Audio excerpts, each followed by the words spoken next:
This is a very bad point in our community if we are now going to say offering to get someone a lawyer is part of a RICO conspiracy. All right, everybody is put on notice. If you are ever caught up in a RICO trial, God forbid, if you have helped your friends out with a lawyer, with a recommendation, if you've helped them out with the costs, the prosecutors might just bring that in against you. So people, just beware. So here in this clip, we're going to see where Thug attempted to help his friend Shannon. Shannon was in a very tough situation, as we learned from yesterday's video. He was hurt. He was in jail. His life was in danger. Thug's trying to help him out and help him out with a lawyer. And now this is coming in against the both of them. Also, after this clip, we're going to take a look at a previous clip back when Judge Glanville made a similar ruling as it relates to Woody talking to Thug, and Brian Steele's name was actually mentioned in that clip. So that was kind of interesting. So hang out. Once we finish this clip, we'll go right into that clip as well. Let's get into it. Don't forget to comment, like, and subscribe. Hello. What's up? Hey. What happened?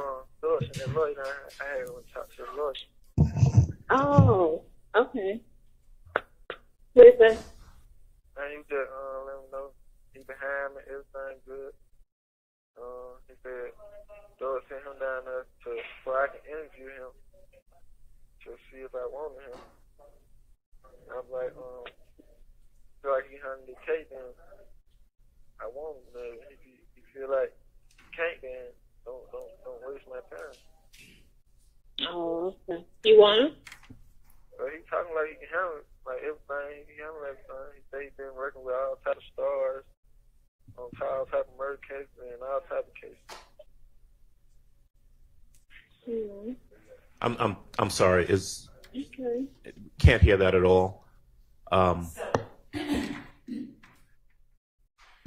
Your Honor, we're bringing over a Bluetooth speaker. I'll give the court what is being said so that at least we can discuss it.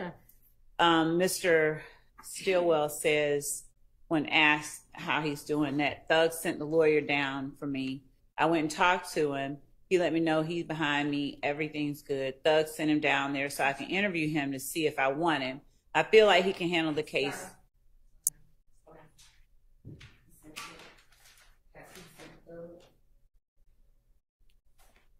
Okay. I'll start over. Thug sent that lawyer down here for me. I went and talked to the lawyer. He let me know he's behind me. Everything's good. Thug sent him down there so I can interview him to see if I want him. I feel like he can handle the case, and if I want him. If I feel like he can't, then don't waste my time. He's talking like he can handle it. He's been working all types of stars and murder cases. All right, that's the extent of it. Okay. I agree with the state's rendition of what that says. All right. My objection is relevance and 403 specifically, confusion of the issues. So, to my knowledge, well, first of all, let me just say this. Factually, I think the state would acknowledge this. I did not represent Mr. Stillwell in 2015.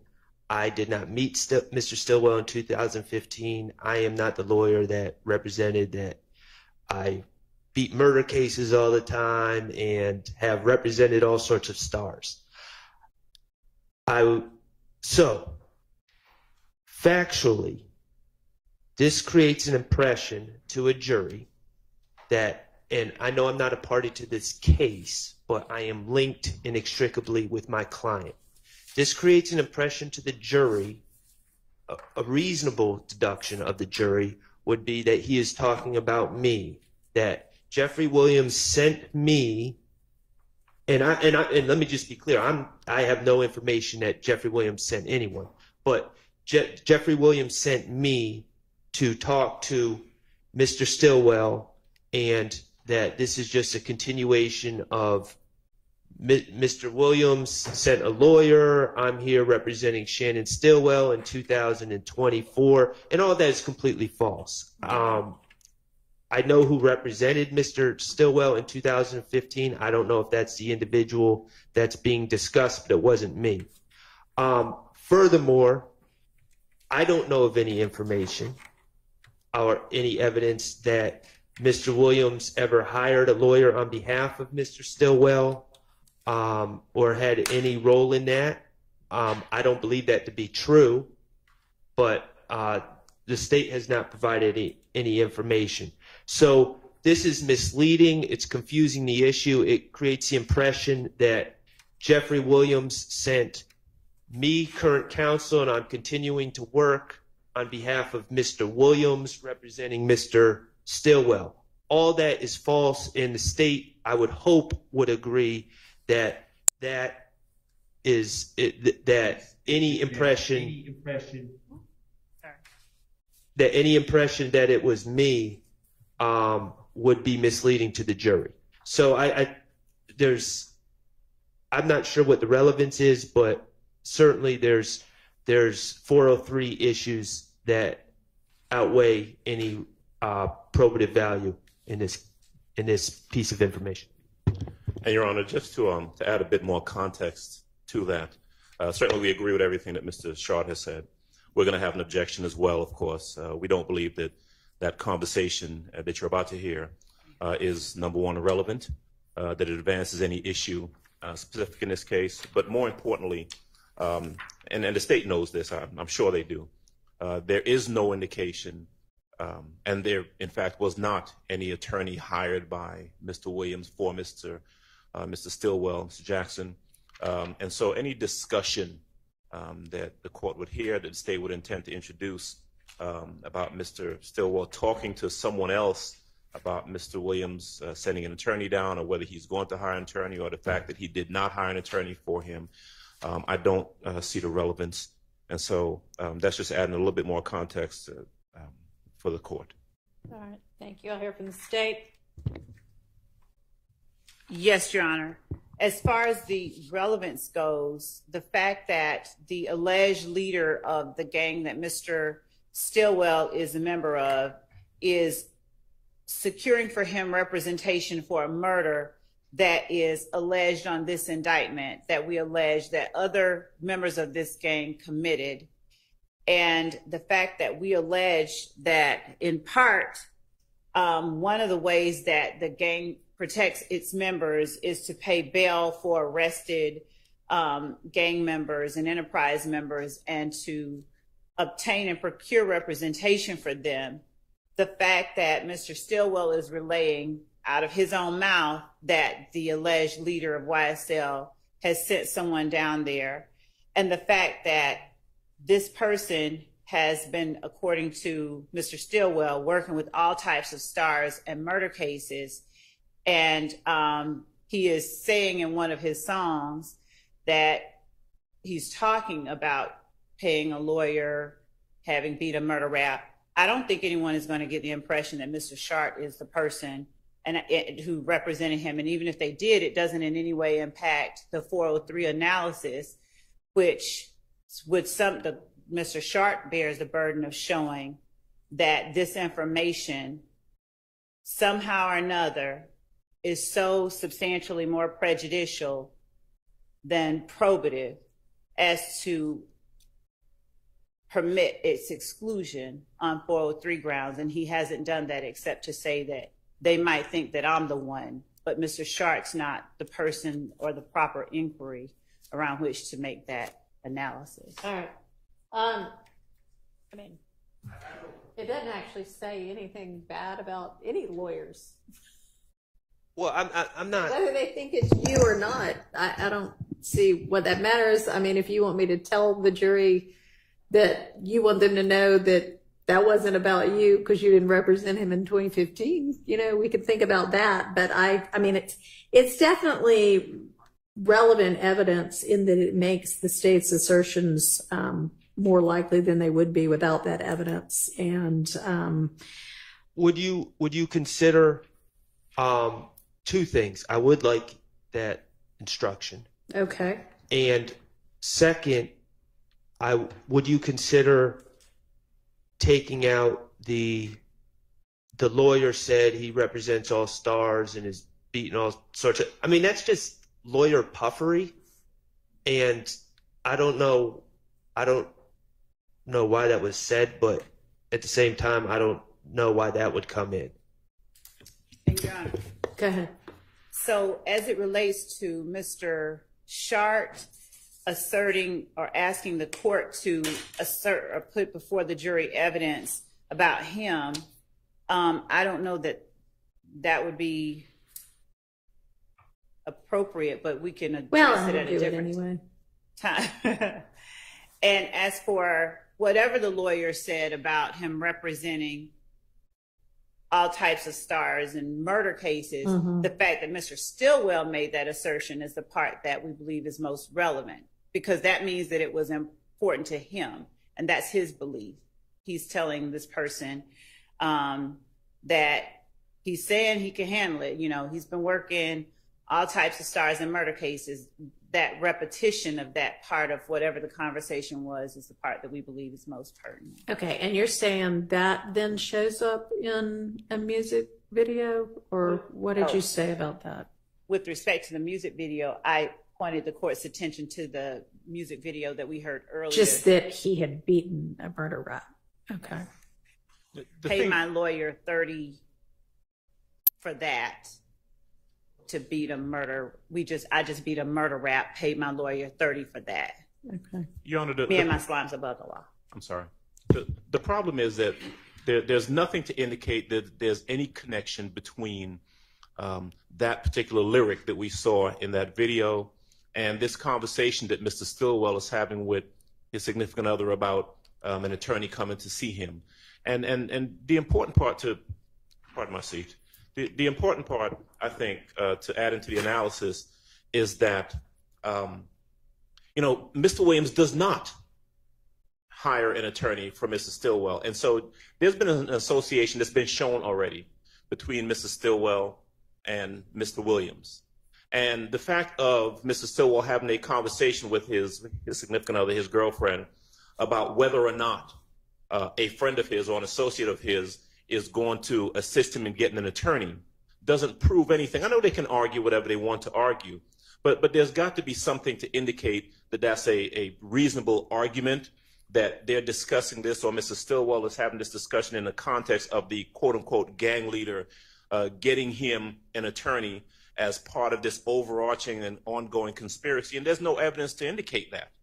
And then so for that reason, I would say that, again, I don't believe it's relevant at all. I think it does confuse the issue. Okay. I'd ask that you got to hear it. I understand the objection. It is admitted. I will give the instruction that it wasn't Mr. Shard if you want to come up with something like that. And otherwise it comes in. What's the next one?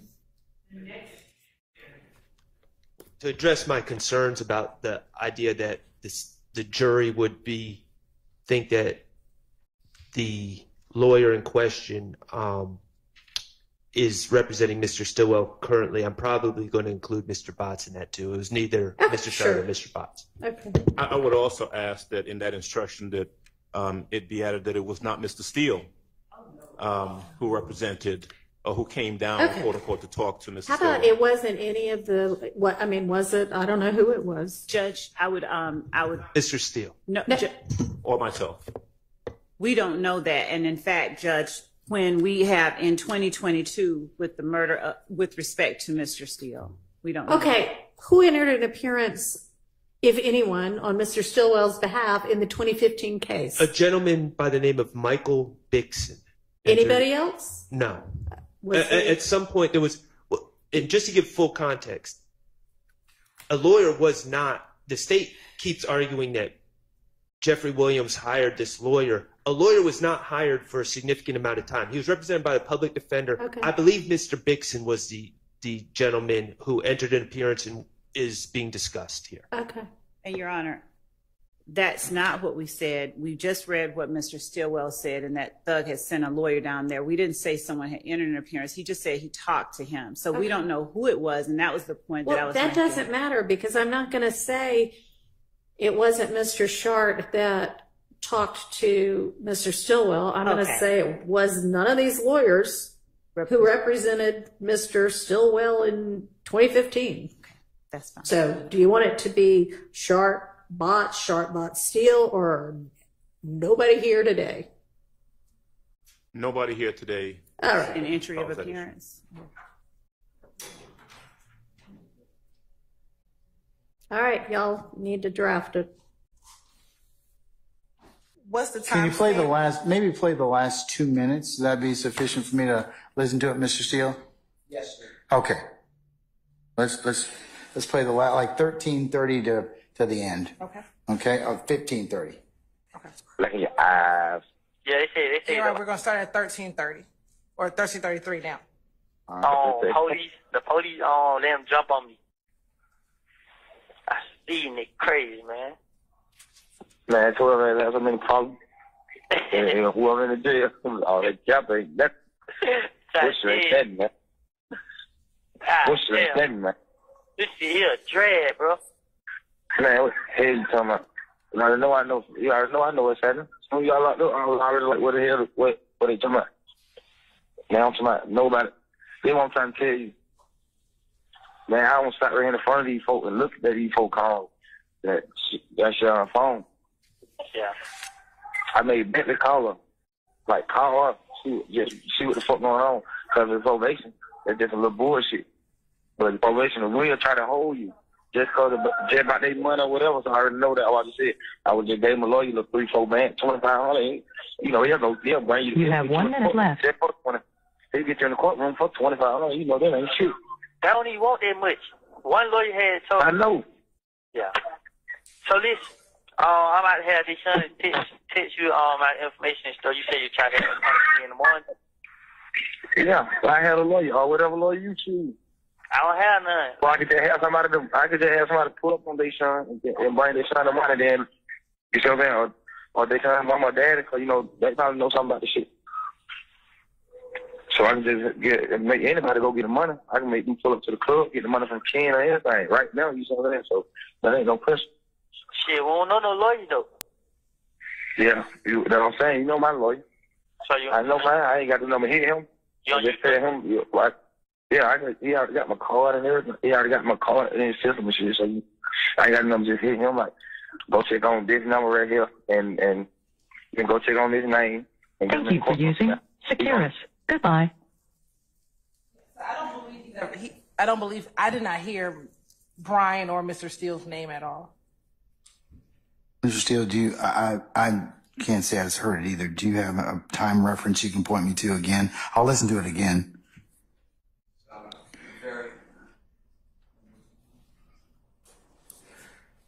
15:12 is what I'm being told. Okay, let's play about right at 15 minutes, please. Hello.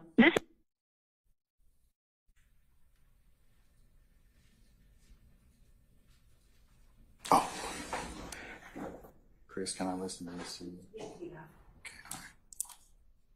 Counsel, I'm going to listen to it through the ear audio system. You're welcome to listen to it as well again. And it's going to start at 15:04. Go to the club, get the money from Ken or anything. Right now, you see what I'm saying? So that ain't no pressure. Shit, we don't know no lawyer though. Yeah, that's what I'm saying. You know my lawyer. So I know mine. I ain't got the number. Hit him. I just tell him like, yeah, he already got my card and everything. He already got my card and his system and shit. So I ain't got no number. Just hit him like, you can stop it. It go does check on this number right here and go check. So. You're right. That's fine. We can stop it right before that portion. All right.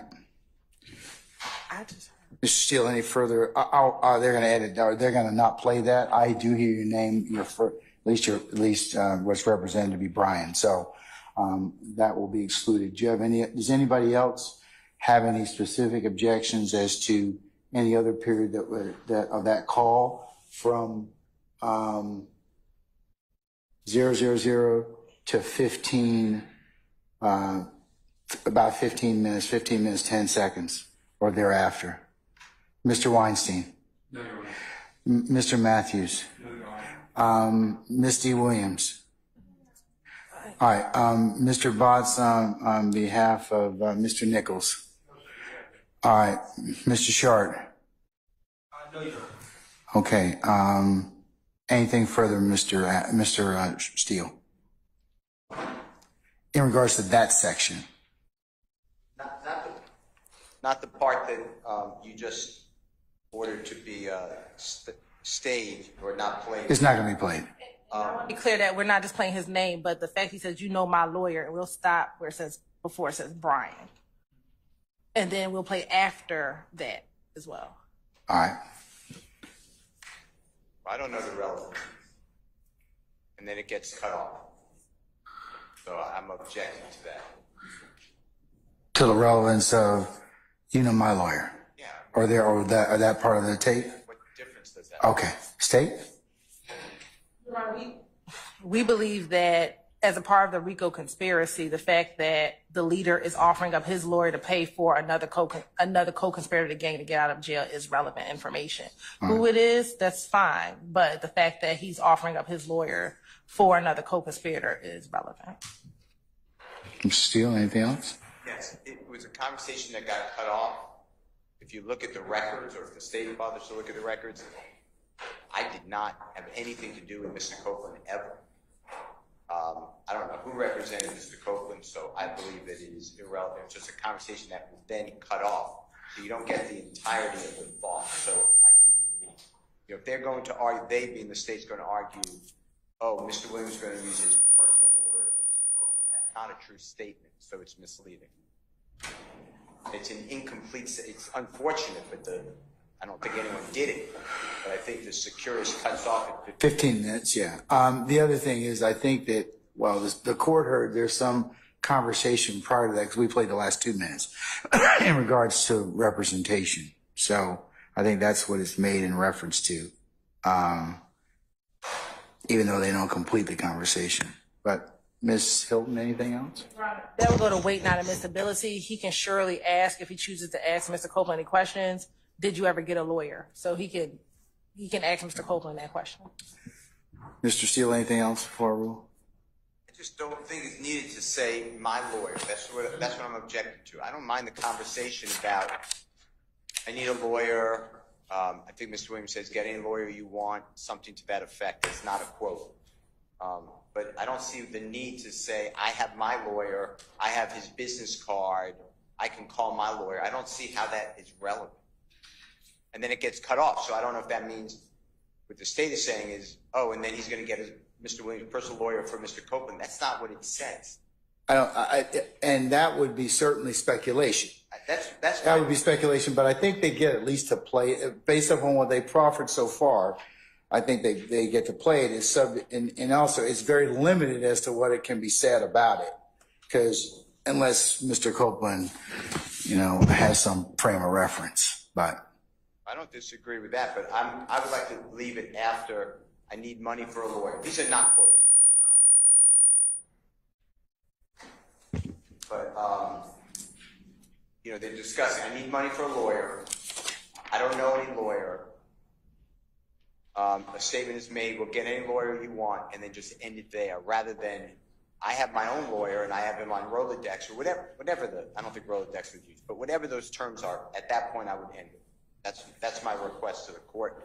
I also object. Let me see if the state has any further issues to that. Your Honor, relevant evidence is any evidence that tends to prove an issue. We believe that the fact that the leader of the gang is offering up his lawyer to his co-conspirator is relevant for this jury to determine whether or not there is a RICO gang conspiracy. And so we believe that is relevant, because the argument is relevant. It also comes in because it's a party opponent admission. This is the defendant, Williams, telling Mr. Copeland that I will provide. He said, specifically what Mr. Copeland says is, I don't know any lawyers. And he said, you can call my lawyer. is what he actually says. So I think reading it in context, he's saying, okay, you don't know any, but I'll provide mine, or you can potentially use mine.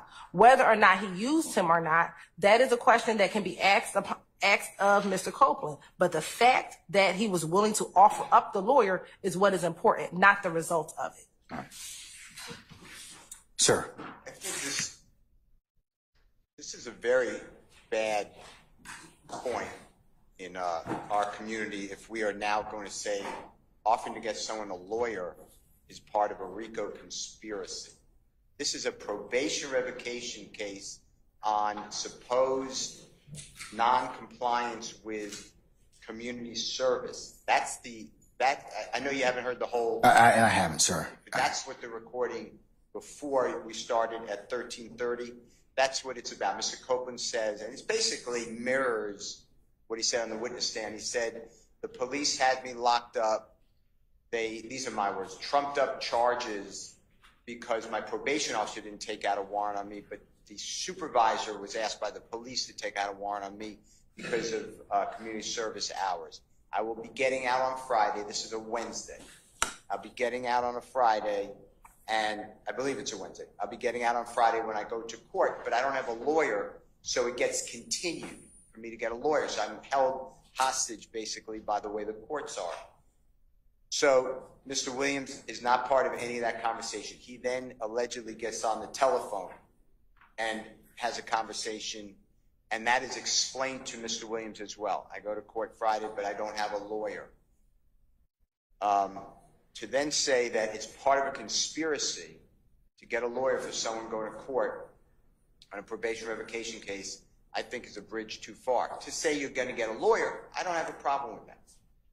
But to say I offered up my lawyer because that is symbolic of a crime, seems to me that if that type of evidence comes in courts, we are all in trouble, because that's what we want people to do. We want people to get lawyers. So I'm objecting to the state's playing that portion. I'm not objecting to the portion that Mr. Williams allegedly is on the phone and is offering to potentially help with a lawyer. I don't have a problem with that. If the state wants to then argue that's somehow part of a conspiracy, I'll argue against it. But to then go further and say, aha, and this is a crime organization and the lawyers are part of the criminal activity, I think that is under 403. It should never be said in any courtroom unless there's proof of it, that lawyers protect criminal parties.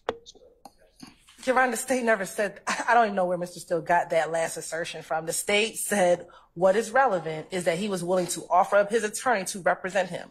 That is where it ends. And everything else Mr. Steele said is great for closing argument. But the relevance of it, it comes in, and then he can argue all of that, what he just said in closing. It's relevant. It's more probative than prejudicial under 403, and I'm going to go ahead and I'll allow it. I'll give you a continuing objection, Mr. Steele, in that respect. Okay? All right, so what was the next thing you wanted to argue about, sir, or have me invite my attention to?